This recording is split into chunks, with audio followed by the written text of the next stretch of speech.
Der 50. Jahrestag des Bundesinstituts für Sportwissenschaft fällt ausgerechnet in das Jahr einer globalen Pandemie. Und wir alle wissen mittlerweile, dass diese Pandemie historischen Ausmaßes ist.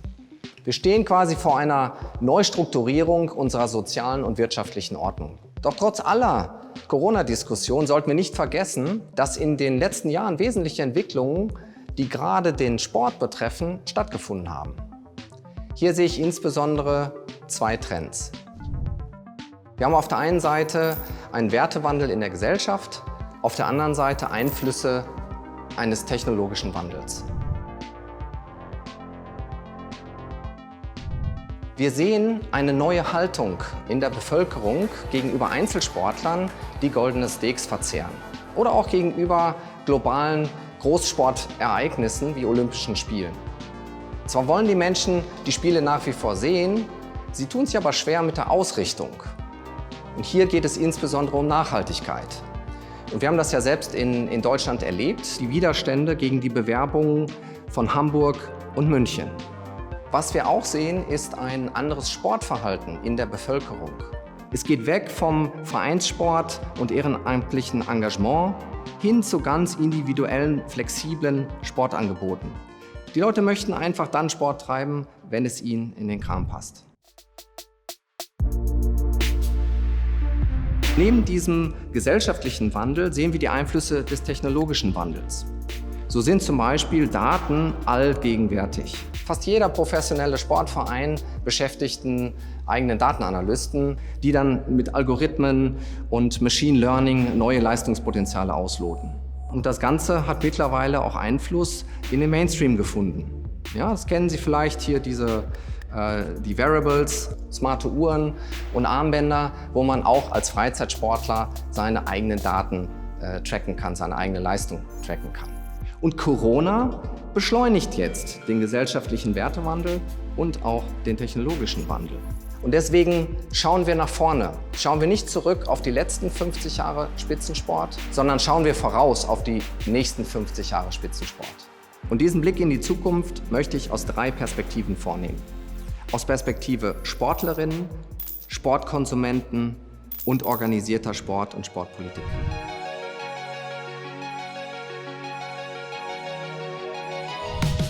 Athletinnen stehen im Zentrum des Sports. Sie sind quasi die Keimzelle, weil ohne Athletinnen gäbe es natürlich keine Teams, keine Wettbewerbe, keine Turniere und auch noch nicht mal Sportausrüstung. Und wir am Center für Sport und Management von der WHU sehen gewaltige Einflüsse des technologischen Wandels auch auf die Athletinnen. Und so gehen wir davon aus, dass wir in Zukunft sogar 5 verschiedene Kategorien von Athletinnen sehen werden. Bei der ersten Kategorie von Athletinnen handelt es sich um herkömmliche Athleten, so wie wir sie heute eigentlich kennen, die mit technischen Hilfsmitteln trainieren, so wie Fußballer im Fußballsimulator Footbonaut. Und in 20 bis 30 Jahren können durchaus dort humanoide Roboter eingesetzt werden, entweder als Trainer oder als Sparringpartner. Die zweite Kategorie von Athleten bezeichnet technisch unterstützte Athleten. Und das auf der einen Seite sind das Weiterentwicklungen von den technischen Hilfsmitteln, den wir aus dem paralympischen Bereich kennen. Auf der anderen Seite sind das neuartige Hilfsmittel wie beispielsweise Exoskelette. Exoskelette, das sind Roboteranzüge, die dem Träger es ermöglichen, die Bewegung zu verstärken und zu unterstützen. Und das finden wir heute bereits im Militär- oder im Reha-Bereich. Stellen Sie sich also vor, ein Volleyballer mit einem Exoskelett würde seine Sprungkraft wahnsinnig erhöhen können. Die dritte Kategorie bezeichnet dann wirklich Roboterathleten. Ja, das sind Roboter mit humanoiden Eigenschaften, die entweder durch blickbasierte Systeme von Menschen gesteuert werden oder die völlig autonom operieren. Ja, und das kennen wir heute schon aus dem Rennsport, wo Rennwagen über künstliche Intelligenzen gesteuert werden und völlig autonom operieren. Die vierte Kategorie bezeichnet mentale Athleten. Und hier sind wir im Bereich Denksport. Es geht um kognitive Skills. Wir sehen das heute bereits schon vom Schach bis hin zum E-Sport.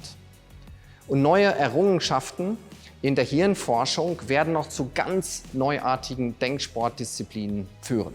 Die letzte Kategorie, die 5., bezeichnet virtuelle Athleten. Die sind jetzt nicht mehr aus Fleisch und Blut, sondern sind künstlich produziert und in Form von Hologrammen sichtbar. Ja, die werden dann gesteuert von Algorithmen. Und das führt zu einem ganz neuartigen Wettbewerb, nämlich nicht zwischen den Athleten, wie wir sie kennen, sondern eher zwischen Softwareentwicklern und Ingenieuren. Die zweite Perspektive ist die des Sportkonsumenten, der ja im Wesentlichen zur Finanzierung des ganzen Systems beiträgt. Deswegen ist es auch für alle neuen Konzepte wichtig, dass sie in irgendeiner Form ein Verbraucherbedürfnis adressieren. Und hier sehen wir in Zukunft starke Veränderungen auf Seiten des Sportkonsumenten. Wir sehen das starke Bedürfnis nach einer hohen Mitwirkung am Sportgeschehen, am Wettbewerb. Erste Ansätze sehen wir schon in den Vereinigten Staaten. Dort gibt es eine sogenannte Fan-Controlled Football League. Dort können in dieser Liga die Fans mitbestimmen, welcher Trainer eingestellt wird, welche Transfers gemacht werden, bis hin zu einzelnen Spielzügen, die über Echtzeit in Abstimmungen festgelegt werden. Der nächste Schritt ist dann eine Beteiligung an den Erlösströmen des Vereins, ja, sei es aus Sponsoring, aus TV-Richten etc. Das ist heute schon problemlos möglich, wenn man Blockchain-Anwendungen heranzieht, intelligente Verträge und Kryptowährungen. Wenn wir jetzt ganz weit in die Zukunft schauen, dann sehen wir dort sogar ein aktives Eingreifen ins Sportgeschehen, nämlich über sogenannte Nanobots. Nanobots, das sind so sandkorngroße Mini-Roboter, die sich in der Blutbahn befinden und die gezielt Muskeln stimulieren können und so einem Athleten eine Art Energieschub verleihen können.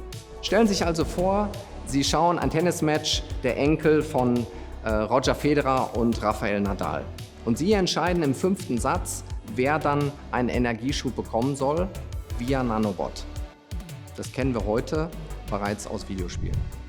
Die zweite Entwicklung, die wir beim Sportkonsumenten sehen, ist das Bedürfnis nach einem aktiven Involvement. Und zwar in ein neuartiges Sporterlebnis, in ein virtuelles Sporterlebnis.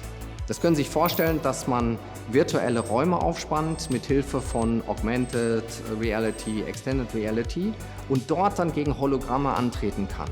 Und zwar Hologramme seiner Wahl. Das hat für einen Freizeitsportler einen Trainingseffekt, aber natürlich auch einen hohen Spaßfaktor. Durch diese Veränderung auf Seiten der Athletinnen und der Sportkonsumenten kommt es natürlich zu zahlreichen spannenden Fragestellungen für den organisierten Sport und die Sportpolitik. Wie sehen zum Beispiel globale Sportereignisse in der Zukunft aus? Welche Sportarten finden bei Olympia statt? Kommt es zu einer Verdrängung von klassischen Sportarten durch neue, wie beispielsweise E-Sport? Welche Teile von Olympia werden immer noch real, welche bereits virtuell ausgetragen? Wenn wir von neuen Sportarten, von neuen technischen Sportarten ausgehen, wer reglementiert diese Sportarten, auf welche Art und Weise?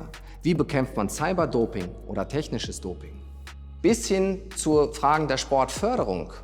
Wenn wir jetzt Roboterwettkämpfe haben, gibt es dann auch eine systematische Förderung? Haben wir dann eine Sporthilfe für Roboter? Und schließlich, wie wird der gesamte Sport organisiert?